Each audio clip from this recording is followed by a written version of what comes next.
قال يا قوم أرأيتم إن كنت على بينة من ربي ورزقني منه رزقا حسنا. மொழி மெய் ஆத்மாவால் வணங்கி பணிந்து இவ்வையகத்திற்கு வழிகாட்ட வந்த இறுதி தூதர் நமது நாயகம் முஹம்மது முஸ்தபா ரசூலை கரீம் ஸல்லல்லாஹு அலைஹி வஸல்லம் அவர்கள் மீது சலாத்தினை சாற்றி அன்னார்தம் அடிச்சுவடுகளை பின்பற்றி நடந்த அவர்களது குடும்பத்தார், சத்தியசீலர்களான சஹாபா பெருமக்கள், தாபீன்கள், தபு தாபீன்கள், சங்கைக்குரிய இமாம்கள், இறைநேச செல்வர்கள், இறை அருள் பெற்ற நல்லடியார்கள், இங்கே குழும்பிருக்கிற பெரியவர்கள், சகோதரர்கள், தாய்மார்கள், சகோதரிகள், உங்கள் யாவரின் மீதும் இறைவனின் சாந்தியும் சமாதானமும் அவனது அன்பும் அருளும் என்றென்றும் நிலவட்டுமாக என்று பிரார்த்தித்து என் உரையை ஆரம்பம் செய்கிறேன். அல்லாஹ்வும் அல்லாஹ்வுடைய தூதர் நபிகள் நாயகம் ஸல்லல்லாஹு அலைஹி வஸல்லம் அவர்களும் நமக்கு எதை ஏவிருக்கின்றார்களோ அப்படிப்பட்ட நற்கிரிகைகள் யாவையும் எடுத்து நடந்தோம். அல்லாஹ்வும் அல்லாஹ்வுடைய தூதர் நபிகள் நாயகம் ஸல்லல்லாஹு அலைஹி வஸல்லம் அவர்களும் நம்மை விட்டும் எதை தடுத்திருக்கின்றார்களோ அத்தகைய தீய காரியங்கள் அனைத்திலிருந்தும் விலகி நடப்பதற்கு முதலில் எனக்கும் உங்களுக்கும் வசியத் செய்கிறேன். அன்பிற்கினியவர்களே, அல்லாஹ்வுடைய மிக பெரும் அருளினாலே அவன் நம்மீது விதித்திருக்கின்ற இந்த ஜும்மாவுடைய கடமையை அதற்கே உரிய நேரத்திலே, அதற்கே உரிய இடத்திலே, சங்கைக்குரிய ரஹ்மத்துடைய மலக்குகள் சூழ்ந்திருக்கின்ற இறை இல்லத்திலே நம்மையும் சங்கைக்குரிய மலக்குகளோடு அமரச் செய்து அழகு பார்த்த அல்லாஹ்விற்கு நாம் நன்றி செலுத்த கடமைப்பட்டவர்களாக இருக்கிறோம். அத்தகைய வாய்ப்பினை இழந்தவர்கள் நஷ்டவாளிகளாக, துன்யாவில் வேண்டுமானால் பொருளாதாரத்தில் மேலோங்கி போகிறோம், அதற்காக பிந்தி வருகிறோம் அல்லது தொழுகாமே இருக்கிறோம் என்ற நிலையில் இருக்கலாம். ஆனால் நஷ்டவாளிகள் அவர்களிருந்து அல்லாஹ் நம்மை காப்பாற்றி அவனுக்கு ஓரளவு கட்டுப்படுகின்றவர்களாக தேர்வு செய்து இங்கே நம்மை அமரச் செய்திருக்கிறான். இந்த சந்தர்ப்பத்தில் துல்ஹஜ் மாதத்தினுடைய நாளிலே நாம் இருக்கிறோம். துல்ஹஜ் மாதம் என்று சொன்னாலே இப்ராஹிம் நபி அலைஹிஸ்ஸலாம் அவர்களுடைய தியாகம், அவர்களுடைய மகனார் இஸ்மாயில் அலைஹிஸ்ஸலாம் அவர்கள் செய்த அந்த தியாகம், அவர்களுடைய துணைவியார் ஹாஜரா அலைஹிஸ்ஸலாம் அவர்கள் செய்த அந்த தியாகம், இதெல்லாம் நினைவுக்கு வரும். 5000 ஆண்டுகள் முன்னே அரபு நாட்டிலே நடந்தது என்று இந்த காலங்களில் அதிகமாக பாடல்களை போட்டு அந்த சரித்திரத்தை பாடல் மூலமாகவும் எடுத்துச் சொல்வார்கள். அந்த குடும்பம் செய்த அந்த தியாகம் நபிகள் நாயகம் ஸல்லல்லாஹு அலைஹி வஸல்லம் அவர்களையே அல்லாஹ் மில்லத்த இப்ராஹிம ஹனீஃபா, அந்த சமுதாய மக்களுக்கு, உங்கள் சமுதாய மக்களுக்கு நீங்கள் சொல்லுங்கள், இப்ராஹிம் நபியுடைய மார்க்கத்தை தான் நான் பின்பற்றுகிறேன் என்று சொல்லுங்கள் என்று சொல்ல வகையில இப்ராஹிம் அலைஹிஸ்ஸலாம் அவர்களுடைய அந்த தியாகத்தை, அவர்கள் கட்டுப்பட்டதை இந்த நேரத்தில் நாம் நினைவு கூர்ந்து நாம் எந்த அளவிற்கு இறைவனுக்கு கட்டுப்பட்டவர்களாக இருக்கிறோம். உலகத்தில் அல்லாஹ்வால் படைக்கப்பட்ட எல்லாமே அவனுக்கு கட்டுப்பட்டு நடக்கின்றன. ஆனால் மனிதன்தான் கட்டுப்பாட்டை இழந்து ஓடிக்கொண்டிருக்கிறான் என்பதுதான் வேதனைக்குரிய விஷயம். அல்லாஹ் சொல்கிறார், 2வது அத்தியாயம் 124வது வசனத்திலே சொல்கிற போது, வஇதுப்தலா இப்ராஹிம ரப்பஹு பிகலிமாத்தின், இப்ராஹிமுக்கு நாம் சில உத்தரவுகளை போட்டோம். என்ன சொன்னோம்? ஆர்டர். எங்கிருந்த ஆர்டர்? ரப்புல் ஆலமீன் அவனிடத்தில் இருந்த ஆர்டர்.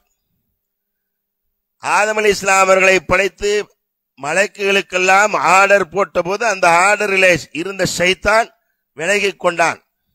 என்ன செய்தான்? அபா வஸ்தக்பர், மறுத்தான், பெருமை அடித்தான். அதனால அல்லாஹ் என்ன செஞ்சான்? அவனை விரட்டி விட்டான். ஆனால் இங்கே இப்ராஹிம் அலைஹிஸ்ஸலாம் அவர்களுக்கு சில உத்தரவுகளை போட்ட போது இப்ராஹிம் அலைஹிஸ்ஸலாம் அவர்கள் சொன்னா என்ன செய்தார்கள்? ஃபஅத்தம்மஹுன், எதை அல்லாஹ் சொன்னானோ அதை நிவர்த்தி செய்தார்கள்.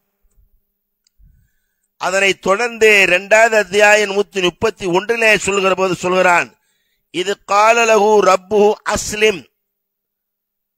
இப்ராஹிம் அலைஹிஸ்ஸலாம் அவர்களுக்கு நாம் என்ன சொன்னோம்? அஸ்லிம், நீ கட்டுப்படு என்று சொன்னோம். அஸ்லம்து லிரப்பில் ஆலமீன், அகில உலகங்களை படைத்த ரப்புக்கு நான் கட்டுப்பட்டேன் என்று சொன்னார்.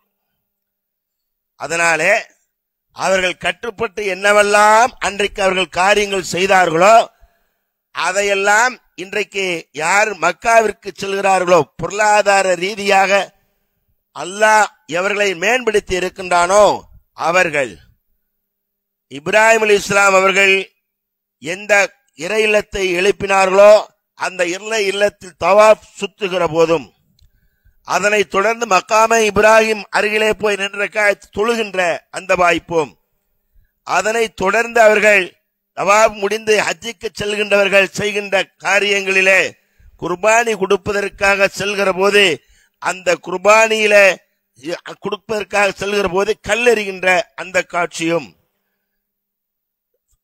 ஹாஜரா அலைஹிஸ்ஸலாம் அவர்கள் சஃபா மர்வா என்கின்ற அந்த இரு மலைக்குன்றிலே அங்கும் இங்கும் தொங்கோட்டம் ஓடி தண்ணீர் தேடிய அந்த காரியங்களையும், இப்படி எல்லா காரியங்களும் யாரெல்லாம் ஹஜ்ஜுக்கு வருகிறார்களோ அவர்கள் மீது விதியாக்கி செயல்படுத்துமாறு நமக்கு உத்தரவிட்டிருக்கிறார்.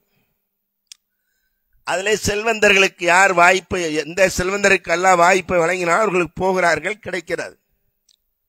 அதிலும் பல விதத்தான அனாச்சாரங்கள் அதிகரித்து கொண்டுதான் இருக்கிறது. ஹஜ்ஜுக்கு செல்ல வேண்டும் என்கிற போது அதற்கென்று ஒரு தனி விருந்து, அதற்கென்று ஒரு ஏற்பாடு, மார்க்கத்தில் இல்லாத ஒரு விதத்தை செய்கிறார்கள், அரங்கேற்றுகிறார்கள். அப்படி அரங்கேற்றி எல்லாரையும் அழைத்து விருந்து கொடுத்து போக வேண்டும் என்கின்ற ஒரு புது சட்டத்தை, ஒரு புது நடைமுறையை, வழிமுறையை ஏற்படுத்தி, பொருளாதாரம் இருக்கிறது ஹஜ்ஜுக்கு, ஆனால் விருந்து கொடுப்பதற்கு ஒரு பெரும் தொகை தேவைப்படுகிறதே, நிறுத்து என்கிற அளவிற்கு போய்விடுகிறது. அப்படி அவர் ஹஜ்ஜுக்கு போகிற போது உணவு கொடுக்காமல் சென்று விட்டால் போய்விட்டு அவர் மறைகிற கால வரையில மக்கள் சொல்லிக் கொண்டே இருக்கிறார்கள், ஹஜ்ஜுக்கு போனா சோறு கொடுக்கல, ஹஜ்ஜுக்கு போனா சோறு கொடுக்கல, அப்படி ஹஜ்ஜு போனா சோறு கொடுக்கணும் இருக்கா? இல்ல. ஆனால் அது ஒரு கட்டாயமாக ஆக்கப்பட்டதை போன்று மார்க்கத்தில் அதை செய்கிறார்கள். அதிலிருந்து அவர்கள் மாற வேண்டும். என்றாலும் ரப்புக்கு கட்டுப்படுகிற விஷயத்திலே அல்லாஹ் எவைகளெல்லாம் இந்த உலகத்தில் படைத்தானோ, வானம் பூமி என்ன சொல்கிறான்? இன்னஃபி ஹல்கிஸ் ஸமாவாத்தி வல் அர்ல் வக்திலாஃபில் லைலி வன் நஹார் லஆயாத்தின் லிஉலில் அல்பாப். வானம் பூமியை படைத்திருப்பதில் இரவு பகல் மாறி மாறி வரச் செய்திருப்பதில் அறிவுடைய மக்களுக்கு பல்வேறு அத்தாட்சிகள் இருக்கிறது. சூரியனுக்கு அல்லாஹ் உத்தரவு போட்டான், சுத்திக்கிட்டே சுத்துது. இரவுக்கு பகல், பகலுக்கு இரவாக மாறு மாறு உத்தரவு போட்டா அது கரெக்டா நடந்துகிட்டே இருக்கு. கரெக்டா இல்லையா? அவைகளுக்கு என்ன உத்தரவு போட்டானோ அந்த உத்தரவை செயல்படுத்தி கொண்டே இருக்கிறார். இன்னும் சொல்ல போனால் அல்லாஹ் தனது திருமறையிலே சொல்லி காட்டுகிறான், விண்ணிலே ரெக்கைகளை விரித்து பறந்த வண்ணம் இருக்கின்ற பறவைகள், குல்லுன் கத் அலிம ஸலாத்துஹு வ தஸ்பீஹு. என்ன சொல்றான்ல? குல்லுன் கத் அலிம ஸலாத்துஹு வ தஸ்பீஹு. ஒவ்வொன்றும் தான் எவ்வாறு இறைவனை தொழ வேண்டும், தஸ்பீஹ் செய்ய வேண்டும் என்பதை அறிந்தே வைத்து செய்து கொண்டிருக்கிறார். அதிலே பறவை ரெக்கைகளை விரித்து பறந்த வண்ணம் அவைகளுக்கு அல்லாஹ் எவ்வாறு கற்றுக் கொடுத்திருக்கின்றானோ அவ்வாறு அவைகள் செயல்பட்டு அல்லாஹ்வுக்கு நன்றி செலுத்திக் கொண்டிருக்கிறார். தஸ்பீஹ் செய்கிறது, தொழுகிறது.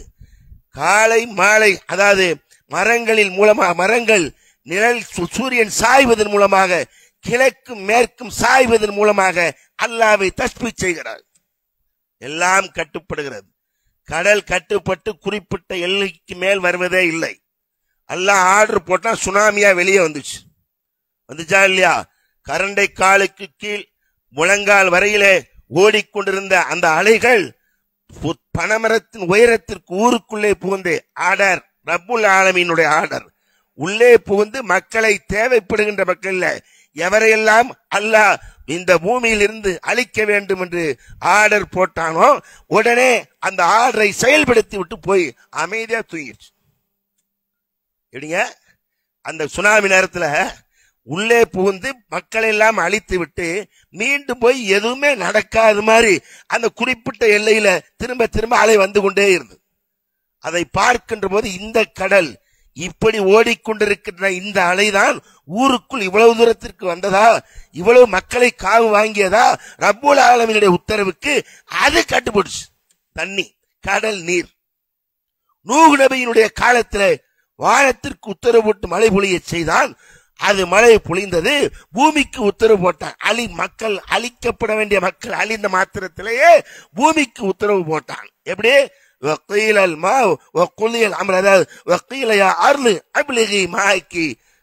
பூமிய உன் தண்ணியை, வானமே மழையை நிறுத்தி விடுவாய், சமாவு அக்லி வக்கீலல் மாவு ஒக்குள்ளி எல்லாம் அல்லாஹ் என்ன உத்தரவு போட்டான்? வானத்திற்கு மழையை நிறுத்த சொன்னால் பூமியை உன் நீரை விழுங்கி விடு என்றான். பளிச்சின் கட்டுப்பட்டு செயல்பட்டுச்சு. ஆனால் மனிதன் தான் எந்த உத்தரவு போட்டாலும் சரி அந்த உத்தரவுக்கு நான் என்ன செய்ய மாட்டேன், கட்டுப்பட மாட்டேன் என்பதிலே கண்ணும் கருத்துமாக இருக்கின்றான். அவனே அவன் சொல்லவும் செய்கின்றான். என்ன சொல்றான்? அல்லாஹ் தனது திருமறையிலே சொல்லி காட்டுகிறான். எவ்வாறு? அல்லாஹ்வுக்கு இன்னல் இன்சான லிரப்பிஹி லகனூத், மனிதன் தன்னுடைய இரட்சகனுக்கு நன்றி கெட்டவனாகவே இருக்கிறான். எந்த நோக்கத்திற்கு அவனை அல்லாஹ் படைத்தானோ அந்த நோக்கத்தில் இருந்து விலகியவனாக இருக்கிறான். எந்த நோக்கத்திற்கு எவைகள் எல்லாம் படைத்தானோ அவைகள் செயல்படுத்திக் கொண்டே இருக்கிறது. படுதா இல்லையா? சூரியன் அதற்குரிய வேலையை செய்கிறது, சந்திரன் அதற்குரிய வேலையை செய்கிறது, நட்சத்திரங்கள் அதற்குரிய வேலைகளை செய்கின்றன.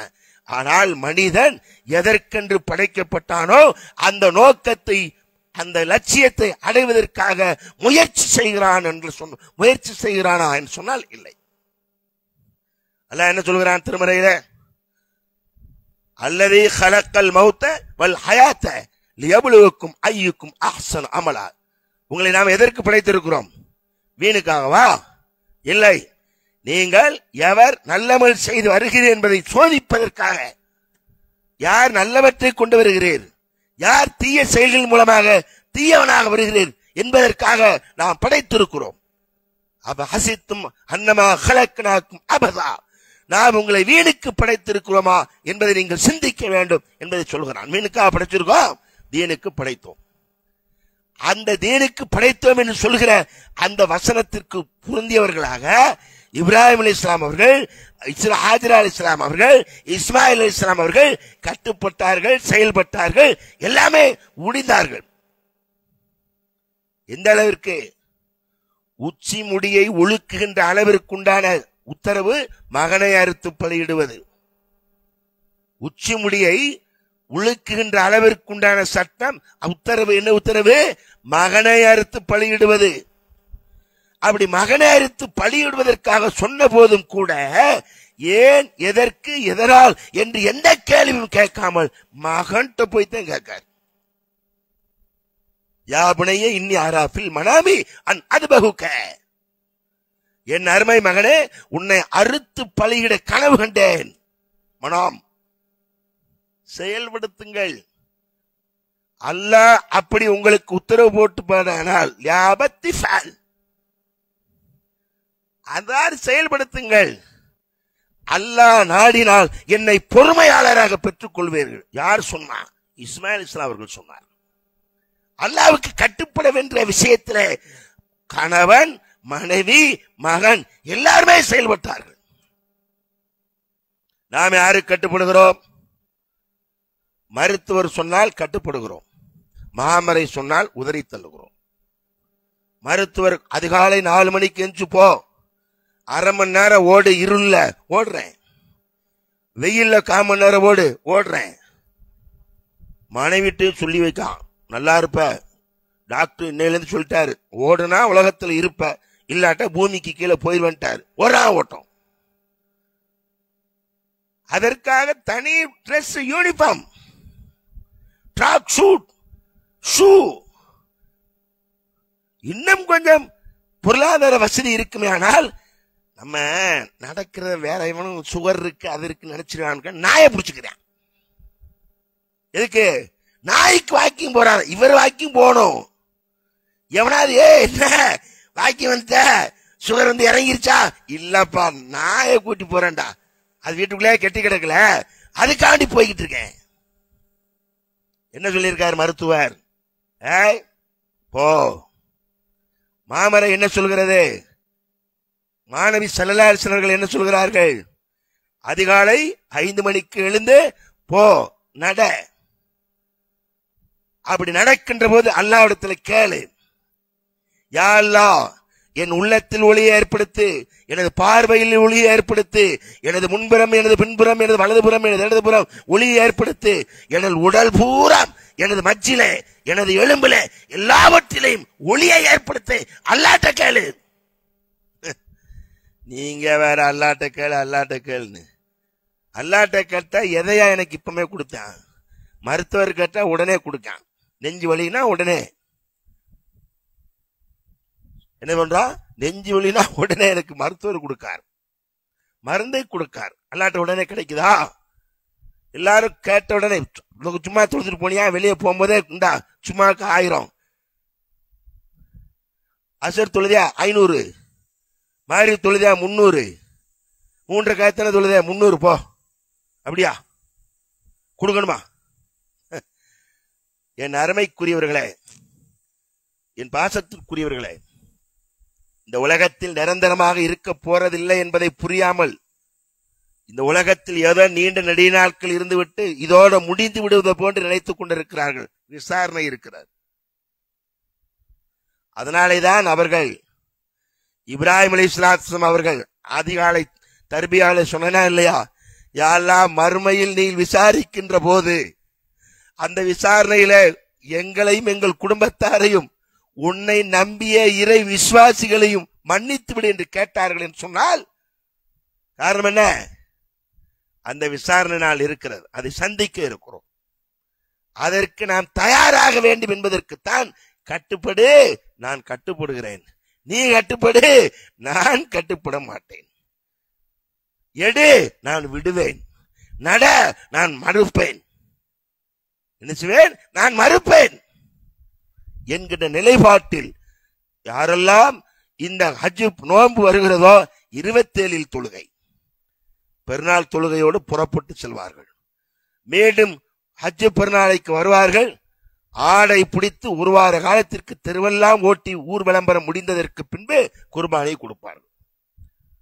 என்ன செய்வாங்க? விளம்பரம். எத்தனை ஆயிரம் ஆடு? 40,000. எத்தனை ஆயிரம் ஆடு? 30,000. நான் விடுவேனா? எப்படி ஆடை பிடிச்சிருக்கேன் தெரியுமா? பாரு, அது நடக்கிற போது பாரு, ஒரு கம்பீரம் தெரியுதா? யாருக்கு குர்பானி? அல்லாஹ் என்ன சொல்கிறான் தனது திருமறையில?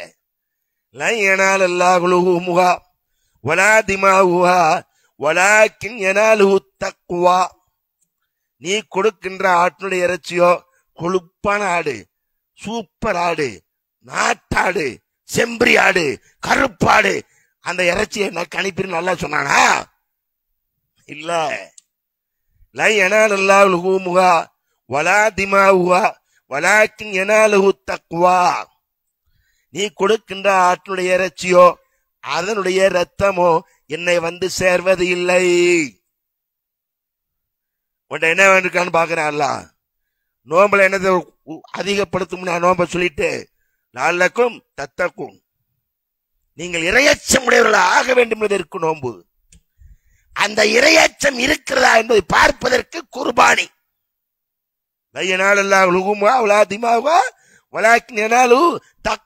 தக்வா இருக்கா இல்லையே? குர்பானி கொடுக்கிற அன்னைக்கு தொழு வந்ததானே, அந்த குர்பானியை கொடுப்பதே சாயந்தரம் வரைக்கும் உட்காந்துருக்கான். ஒரு வர்றதில்ல, சரி வர்றதில்ல. என்ன ஏங்க நீங்க வேற? இந்த குர்பானி ஆட்டை அறுக்கிறதுக்கு ஆளும் கிடைக்க, அறுக்கிறாச்சு உரிக்க ஆள் கிடைக்க ரொம்ப கஷ்டமாயிடுச்சு.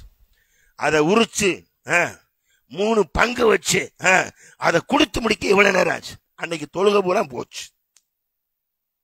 எத்தனை கிலோ கறிப்பா ஒரு ஆட்டுல வந்துருச்சு? இவ்வளவு பிரிச்சுட்ட இமாம்கள் சட்டம் சொல்லி வச்சிருக்காங்க. என்ன சட்டம்? நீங்கள் குர்பானி கொடுத்தால் 3 பங்குகளாக வைத்து 1 பங்கை உங்களுக்கு எடுத்துக்குங்க. இவன் கரியா எடுத்துனேன் அவனுக்கு என்னங்க அந்த மாதிரி பக்கத்துல சொல்லுது. எங்க மகா அடுத்த மாசம் வரும், கொஞ்சம் உப்பு காணம் போடணும், நல்ல கரியா எடுத்து வைங்க. எடுத்து அடுத்து உங்கள் உறவுகளுக்கு கொஞ்சம் கொடுங்க, எலும்பும் கறியும் கொடுங்க, ஒதுக்கிரு. அப்புறம் ஏழைகளுக்கு கொடுங்க, 1 துண்டு 2 துண்டு கறியும் கொடுத்து, கொஞ்சம் காண எலும்பும் கொடுத்து, கொஞ்சம் காண கொழுப்பும் கொடுத்து. இப்படி சொன்னாங்களா ரசூல் ஸல்லல்லாஹு அலைஹி வஸல்லம்? ஆரம்பத்தில் ரசூல் ஸல்லல்லாஹு அலைஹி வஸல்லம் சொன்னாங்க, குர்பானி கொடுப்பவர்கள் 3 தினங்கள், 3வது தினம் காலையில எந்த வீட்டிலையும் கறி இருக்க கூடாதுனாங்க. மறுஆண்டு ரசூலுல்லாஹ்ட்ட போய் கேட்டாங்க, யார் சொல்லா, போன வருஷம் மாதிரி நாங்க குர்பானி ஆட்ட 3 நாளைக்கு சாப்பிட்டுக்கலாம், மீதிய கொடுத்துருமா, இருக்க கூடாதா? இல்லை, அந்த ஆண்டு பஞ்சம் இருந்துச்சு, அதனால நான் என்ன செஞ்சேன், அந்த சட்டத்தை போட்டேன். இப்ப என்ன செய்யுங்க, உண்ணுங்கள், சேமித்து வையுங்கள். அந்த ஹதீஸ் நம்ம மக்களுக்கு சரியா போச்சு. ஆனா என்ன சாச்சு, ஐஸ் பட்டி பூரா கறி இருக்கு, வேண்டான்னு சொல்லல. ஆனால் 3 பங்குகள் என்கின்ற பெயரிலே பங்கு வைத்து உங்களுக்கு பிடித்ததை பூரா எடுத்து விட்டு உங்களுக்கு பிடிக்காததை மக்களுக்கு கொடுப்பது. அல்லாஹ் குர்ஆன்ல என்ன சொல்லி காட்டுறான், லன் தனாலுல் பிர்ர ஹத்தா துன்ஃபிகு மிம்மா துஹிப்பூன். உனக்கு எதை விரும்புறியோ அதை மற்றவங்களுக்கு விரும்பணும். உனக்கு எது டேஸ்டோ அதுதான் மற்றவங்களுக்கு டேஸ்ட். உனக்கு எது வேஸ்டோ அது அவனுக்கு வேஸ்ட் தான். அதை எப்படி கொடுப்பான் அவனுக்கு கேட்டா, பரக்கத்து கொடுக்காராம். அதை கொடுக்காத, 2 துண்டை கொடுத்தா அவன் சட்டியில போட முடியாது. அது எதுக்குன்னு நல்லா வச்சு சாப்பிடு. மகளுக்கு உப்பு காணம் போடு, மகனுக்கு உப்பு காணம் போடு, ஐஸ் பட்டி புல்லா நிறைச்சு வச்சுக்கோ, வேண்டான்னு சொல்ல. ஆனால் நான் ஆடு கொடுத்தேன் என்று அல்லல் பட்டு, அதாவது என்ன செய்யறது, அமர்க்கலப்படுத்தி பேர் வாங்க வேண்டும் என்று சொன்னால் அது இணைவை சிறுக்காய் விடுகிறது. இணை சிறுக்காயிரும். மக்கள் பாராட்ட வேண்டும் என்பதற்காக மறுமையில அந்த ஆடு உங்களுக்கு பயன் தருமா அஜர்து சொல்லி வச்சிருக்காரு. இந்த ஆடு பெருசா பிடிச்சி குர்பானி கொடுக்காங்கல்ல, ஒரு நாள்ல அஜர்து சொல்றாரு, நாளை மறுமையில சிராத்து முஸ்தைக்கும் பாலத்துக்கு பக்கத்துல இந்த ஆடு வந்து நின்று உங்களை கூட்டிட்டு போகும் குடும்பத்தோட ஒட்டகத்துல 15 வாங்கிக்கலாம். அதனால ரொம்ப பெருசா பிடிக்கிறதாம். யார் சொன்ன அந்த பாலத்துல உங்களை கொண்டு போகணும்? அது கொக்கி உள்ள பாலம். அந்த பாலத்தில் மறுமையில குற்றவாளிகளுக்கு தக்கவாறு கொக்கி ஊக்கு பிடிச்சன்னு செய்யும். சிலர் மின்னல் வேகத்தில் கடப்பார்கள், கண்ணிமைக்கு மின்னல் வேகம் டக்குன்னு கடந்துருவாங்க. சிலர் கொஞ்சம் பிந்திய நிலையில, சிலர் தவழ்ந்த நிலையில் போகின்ற அளவிற்குண்டான காற்று. அந்த பாலத்தை இவங்க என்ன சொல்லிட்டாங்க, நீங்க கொடுக்கின்ற ஆடு நாளை சிராத்து முஸ்லிம் பாலத்தை கடக்க கொண்டு போகும். அதுக்கான பெரிய ஆடா பிடிச்சிருவோம், ஸ்ட்ராங்கா பிடிச்சிருவோம், மனைவியை எல்லாரும் உட்காரணும் நினைச்சுக்கிட்டு இருக்கோம். அல்லாஹ் குர்ஆன்ல என்ன சொல்றான், லா யனாலல்லாஹு லுஹூமுஹா வலா திமாஹுஹா வலாக்கின் யனாலுஹு தக்வா. இறையச்சம் இருக்கா, அதைத்தான் அல்லாஹ் பார்க்கிறான். இறையச்சம் இருக்குமையானால் அன்று அஸ்ர் லொஹர்ல நீ இருப்பாங்க. 5 நேர தொழுகையில் உன்னை பார்க்க முடியும். எங்க, எந்த இறைவனுக்காக நீ குர்பானி கொடுத்தாயோ அந்த இறைவன் அந்த தொழுகையை உன் மீது விதித்திருக்கின்றான். குர்பானி கூட முடியாவிட்டால், பொருளாதாரம் இல்லாவிட்டால் கடமை இல்லை, இருந்தால் கடமை. ஆனால் தொழுகை எப்போதும் கடமை. எது கடமை?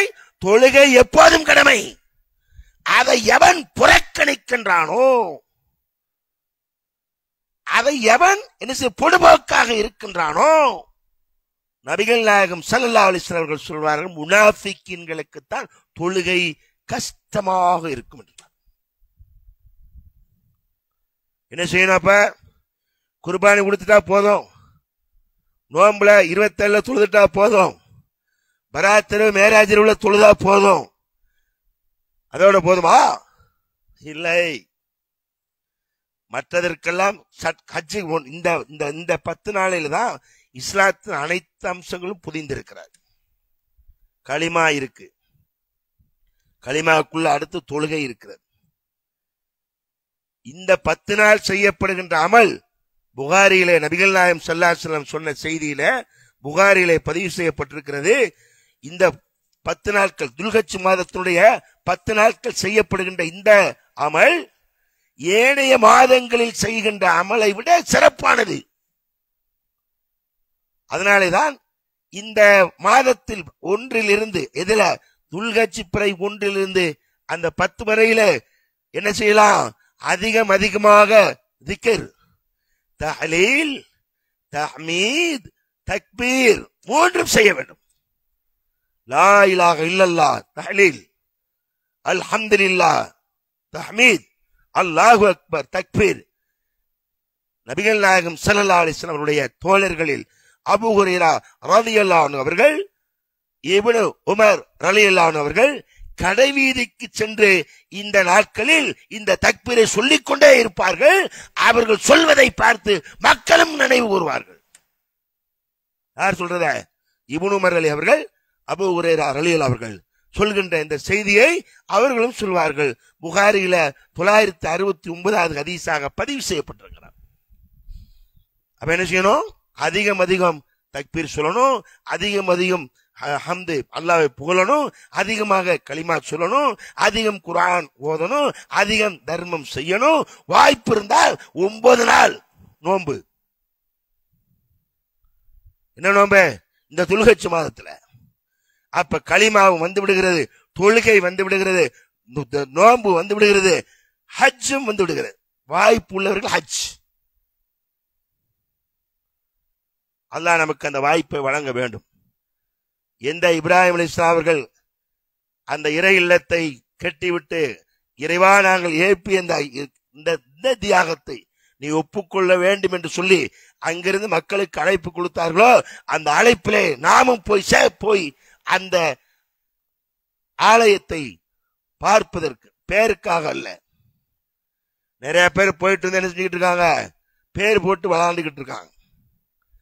கமுக்கமா அதெல்லாம் கிடையாது. வந்த உடனே கடையில போர்ட மாத்து, பெரிய போர்டு, ஆல் ஹாஜ் அப்படின்னு மாத்து. வெரி ஹாஜ். ஒரு கட்சிக்கு போனா ஹாஜி. இந்துக்கள் ஐயப்பன் கோயிலுக்கு முதல்ல போன கன்னிசாமி மாதிரி ஒரு ஹாஜ். 2வது போயிட்டா அல் ஹாஜ். அடுத்த வருஷம் போர்ட மாத்து, 2வது கட்சி போயாச்சு. ஹாஜி அல் ஹாஜி. நீ ஹாஜி அல்காஜின் தெருவுக்கு பேர் ஹாஜியார் தெரு, ஹாஜியார் மவன், ஹாஜியார் கடை, எல்லாமே ஹாஜியார். அதுக்கு ஹாஜிக்கு போன அல்லாஹு அக்பர். பெருமைக்காக, பேருக்காக, புகழுக்காக போயிருந்தால் அந்த ஹஜ் மக்பூல் ஆகாது. அது எதைக்கு நீ நாடினாயோ அது கிடைத்து விடும். எந்த காரியமும் அல்லாஹ்விற்காக வேண்டி செய்கின்ற போதுதான் அல்லாஹ் அதற்குண்டான கூலியை தந்து மறுமையில உன்னை மேல் உயர்த்துவான். அதிலே இப்போது இருக்கின்ற இந்த ஹஜ் பெருநாளில் கதாநாயகராக சொல்லப்படுகின்ற இப்ராஹிம் அலைஹிஸ்ஸலாம் அவர்கள் எவ்வாறு அல்லாஹ்விற்கு கட்டுப்பட்டு அனைத்து காரியங்களும் பூர்த்தி செய்தார் என்று அல்லாஹ்வே சிலாகித்து கூறுகிறானோ, அப்படி நாமும் கட்டுப்பட்டு இருந்தால், வமை யுத்தில்லாஹ் வரசூலஹு ஃபக்கத் ஃபாஸ ஃபௌஸன் அலீமா. யார் அல்லாஹ்வுடைய தூதருக்கு, அல்லாஹ் கட்டுப்பட்டு அல்லாஹ்விற்கு தூதருக்கு வழிபட்டாரோ, ஃபக்கத் ஃபாஸ ஃபௌஸன் அலீமா, அவர் மகத்தான மாபெரும் வெற்றி அடைந்தார். இல்லை என்றால் நஷ்டவாளியாக ஆகிவிடுகிறார். வமை யஸில்லாஹ் வரசூலஹு வயத்தஅத்த ஹுதூதஹு, வேண்டுமென்றே அல்லாஹ்வும் அல்லாஹ்வுடைய தூதருக்கு மாறு செய்தல வேண்டுமென்றே தோழு போடா குர்பானி எடே எப்படியா என்கின்ற இலக்காரத்தோடு இறை கடமையை எவர்கள் புறக்கணிக்கின்றார்களோ அவர்கள் பகிரங்கமான வழிகேட்டில் இருக்கிறார்கள். அல்லாஹ் சொல்கிறார். இப்ப முடிவு பண்ணுங்க. அல்லாஹ் சொன்ன உத்தரவுக்கு இப்ராஹிம் அலைஹிஸ்ஸலாம் அவர்கள் கட்டுப்பட்டார்கள் என்று அல்லாஹ் அவர்களை சிராய்த்து சொல்கிறான். அதே கட்டுப்பாடு நமக்கு வேண்டும் என்பதற்காக நன்மையான விஷயங்களை குர்ஆனிலே யா அய்யுஹல்லதீன ஆமனூ என்று அழைத்து உத்தரவு போடுகிறான். உங்களை படைத்தவருடைய நோக்கம் இதற்குத்தான் என்று சொல்கிறான்.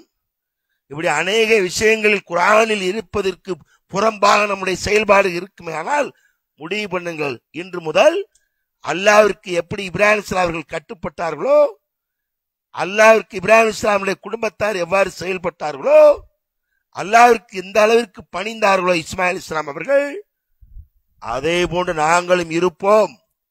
குர்பானி கொடுப்பது மட்டுமல்ல, குர்பானியை தொடர்ந்து இறைவனுக்கு கட்டுப்படுகின்ற விஷயத்தில் எங்கள் குடும்பத்தை ஈடுபடுத்துவோம் என்கின்ற உறுதி எடுக்க வேண்டும். இது இறை இல்லம்.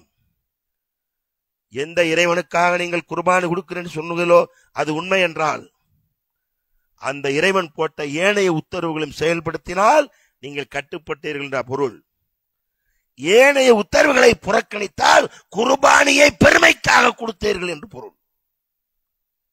எப்படி ஹஜ் பெருமைக்காக இருந்தால் அல்லாஹ் காப்பாற்ற வேண்டும், அது மக்பூல் ஆகாதோ, பேர் மட்டும் கிடைக்குமோ, அதே போன்று குர்பானி பேர் மட்டும் தான் கிடைக்கும். அவையாடு சூப்பர் அப்பல கிடைச்சிடும், அல்லாட்ட கூலி கிடைக்குமா? கூலி கிடைக்காது. எனவே அன்பிற்கினியவர்களே, கட்டுப்படுங்கள் அல்லாஹ்வுக்கும் அல்லாஹ்வுடைய தூதருக்கு. அல்லாஹ்வை கட்டுப்படுங்கள், அல்லாஹ்வுடைய தூதருக்கு வழிபடுங்கள். அதை விடுத்து இந்த உலகம் துன்யாவின் விஷயத்திலேயே நீங்கள் மூழ்கி இருப்பீர்கள். ஆனால் அல்லாஹ் சொல்கிறான் நஷ்டவாளிகள் என்று சொல்கிறான். யா அய்யுஹல்லதீன ஆமனூ லா துல்ஹிக்கும் அம்வாலுக்கும் வலா அவுலாதுக்கும் அன் திக்ரில்லாஹ் வமன் யஃஅல் ذلك ஃபஉலாயிக ஹுமுல் காஸிரூன். என்ன சொல்றான் அல்லாஹ்? ஈமான் கொண்டவர்களே ஹலாக்காக ஆக்கிவிடும். ஹலாக்கானா என்ன செய்யலாம்? பாராமுகமாக தொழுகையா, பள்ளியா, தர்மமா, ஹஜ்ஜா, எது அதான் அப்புறம் பார்ப்போம், அதான் அப்புறம் பார்ப்போம். இப்ப டைம் இல்ல, எனக்கு டைம் கிடையாது, எனக்கு பிஸி, உலகத்து ஃபுல்லா பிஸி. பிஸி இல்ல, பசி. என்ன பசி? பணப்பசி. யாருக்காக? மனைவி மக்களுக்காக. யாருக்காக? ஊர் பெருமைக்காக இருந்தால், அதன் காரணமாக நீ இறைவனை மறந்தால் அல்லாஹ் சொல்லி காட்டுகிறான் நஷ்டவாளி என்கிறான். இங்க +2 நஷ்டமாயிருச்சுன்னு வச்சுங்க, திரும்ப பரீட்சை எழுதலாம். ஓடியாந்து நோட்டீஸ் ஒட்டிடுவானுவோ, +2 கம்மியா இப்ப ஃபெயில் ஆயிட்டியா, டுட்டோரியல் இருக்கு வா. கபர்ல கொண்டு வச்சோம்னா டுட்டோரியல் வராது, எந்திரிச்சு வர முடியாது. என்ன இல்லாட்ட? அமல் இல்லாட்ட. அமல் இருந்தாலும் வர முடியாது. அங்க மகிழ்ச்சியான தூக்கம், புதுமா பிள்ளை தூங்குவதை போன்ற தூக்கம். அதனால நஷ்டவாளி ஆகிவிடாமல் இந்த உலகத்தில வெற்றிக்குரியவர்களாக, வெற்றியாளர்களாக, இறைவன் உத்தரவுக்கு கட்டுப்பட்டவர்களாக, நபிகள் நாயகம் ஸல்லல்லாஹு அலைஹி வஸல்லம் சொல் செயல் அங்கீகாரங்களை செயல்படுத்தக்கூடியவர்களாக பூமியில் வாழ்ந்தால் பூமி நம்மளை மகிழ்ச்சியோடு வரவேற்கும். இல்லை என்றால் அந்த பூமி, நீங்கள் வாழுகின்ற, நீங்கள் நடக்கின்ற, ஓடுகின்ற இந்த பூமி உங்களை வரவேற்கின்ற போது மிகவும் சிரமமாக இருக்கும். அல்லாஹ்வின் எதிரியே என் விருந்து உனக்கு எப்படி இருக்கிறது என்று பார் என்று சொல்லி உங்களை நெருக்கும். எதிர்த்து ஓடியாந்துருவீங்களா? ஓடியார முடியுமா? அல்லாஹ் அதிலிருந்து நம்மை காப்பாற்ற வேண்டும். அந்த கபரிலே முதல் நுழைவுத் தேர்விலே வெற்றியடைய வேண்டும். அந்த வெற்றிக்கு நாம் முயற்சி செய்ய வேண்டும். அந்த வெற்றிக்கு நாம் அல்லாஹ்விற்கு கட்டுப்பட வேண்டும். அந்த வெற்றிக்கு மகத்தான மாபெரும் முதல் கடமையாக இருக்கின்ற தொழுகை வேண்டும். கத் அஃப்லஹல் முஃமினூன், முஃமின்கள் வெற்றி பெறுவார்கள். அல்லதீன ஹும் ஃபீ ஸலாத்திஹிம் காஷியூன், அவர்கள் தொழுகையில் உள்ளச்சத்தோடு இருப்பார்கள். அப்பதான் வெற்றி. அந்த வெற்றி அடைய அல்லாஹ் எனக்கும் உங்களுக்கும், என் குடும்பம் உங்கள் குடும்பத்தாருக்கும் அருள் புரிய வேண்டும். அதன் மூலம் நாம் சொர்க்கத்திற்கு செல்ல வேண்டும். வாஹிரு தஅவானா அல்ஹம்துலில்லாஹி ரப்பில் ஆலமீன்.